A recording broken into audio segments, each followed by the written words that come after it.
Assalomu alaykum yurtdoshlar. Mana spina beton apparatini qiyaman deb o'shani qancha foyda qoladi deganlarga men qisqacha qilib hisoblab hisoblab beraman.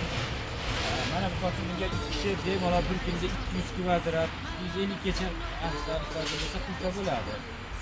Endi mana 200 kvadrat hisoblanadigan bo'lsa, zakaz tushiladigan bo'lsa, mana men oddiy hisobcha qilib mana 4,5 qopdan qo'shiladi sement.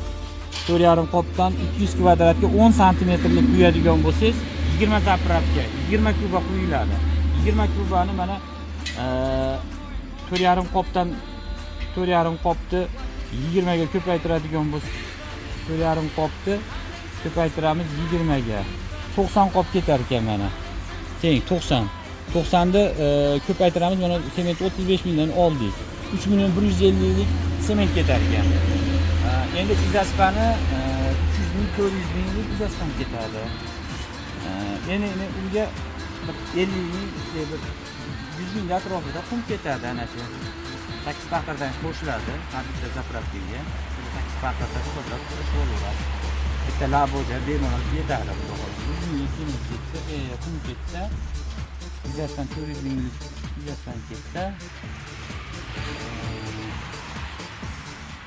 500 bin, 3 milyon 150'ye plus 3 milyon 150'ye qo'shamiz 500 bin. 3 milyon 650 bin bo'lar ekan. Endi gaz rasxodingiz bilan 3 milyon 750 bin, 100 minglik gaz rasxodingiz 3 milyon 700 bo'ladi. 45 dan quysangiz 200 kvadratda 245 dan 9 milyon pul bo'ladi. Batta tashqi 5 milyon foyda qoladi. Mana 9 milyon bo'ladi mana. 45 ko'paygan 200. Teng mana 9 milyon pul bo'lyapti. Endi bundan ayiramiz. 3 milyon 650 ming bo'ladi. 3 milyon 800 yozaveraylik. 3 milyon 800. 5 milyon 200 ming qolyapti. 5 milyon ham qolsin. Bir kunda kishi shu narsani qilsa bo'ladi. Endi reklamaga materiallar xudo xolasa qalin, ko'rlik, qalin iskan bo'lgan.